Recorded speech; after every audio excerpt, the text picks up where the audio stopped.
সম্প্রতি দিনগুলোতে আমাদের কিছু ভূমিকা আপনারা দেখেছেন, আগেও ছিল।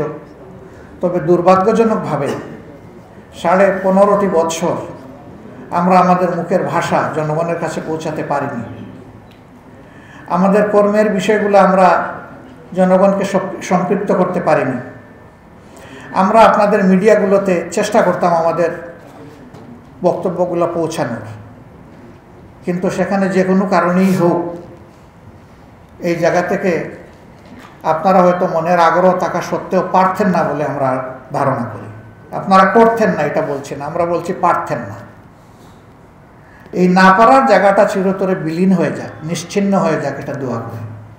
অতীতে অমুক অমুক এই কাজ করেছে, ডিউ আনডিউ বেনিফিট নিয়েছে, কাজেই আমাকেও নিতে হবে, এতে আমার কোনো দোষ নাই, এই ফিলোসফিতে আমরা বিশ্বাস করি না। আসুন আমরা সমাজের সব দিক থেকে হাতগুলাকে এক জায়গায় নিয়ে আসি আর একটা শপথ নিই যে আমরা জাতীয় স্বার্থে এক। এই জায়গায় আমরা কোনো কম্প্রোমাইজ করব না। এটা যার বিপক্ষে যাক আর যার পক্ষে যাক, তাতে আমাদের কিছুই আসে যায় না। সব কিছুর উঠতে আমাদের জাতির স্বার্থ। আপনাদের কলম মুক্ত হোক, শানিত হোক, আপনাদের মুখগুলাও মুক্ত হোক, স্বাধীন হোক। পরিবর্তনের প্রথম দিন থেকেই আমরা চেষ্টা করেছি আমাদের জায়গায় একটু সজাগ থাকার।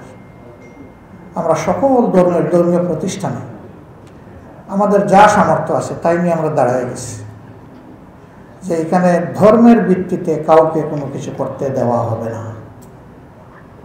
আমার যদি এই দেশে শান্তিতে বসবাস করার অধিকার থাকে, তাহলে অন্য সকল ধর্মের মানুষের ঠিক একই অধিকার আছে। সমাজে একটা শব্দ চালু আছে, সংখ্যালঘু সংখ্যালঘু। এই শব্দের মাধ্যমেও কিন্তু সমাজটাকে ডিভাইড করা হয়। আমরা এই কনসেপ্টের সাথে একমত না।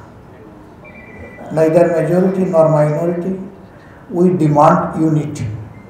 এই মাইনরিটি মেজরিটি স্লোগান আমাদের দেশে যত উঠে, দুনিয়ার আর কোন দেশে উঠে আমি জানি না।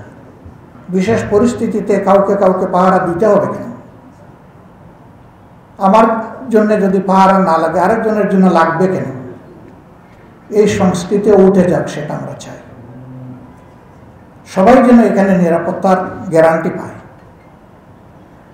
আমি কি শিখাই দেব অথবা বাধ্য করবো আরেকজন কোন ধর্ম অনুসরণ করবে? এর অধিকার আমার আছে? নাকি আমার উপর কারো জোর খাটানোর অধিকার আছে? তা যদি না থাকে, তাহলে কেন এটা হবে? কেন কিছু মানুষ আতঙ্কে পড়ে যায়? এই জায়গাগুলো আমাদেরকে পরিষ্কার করতে হবে।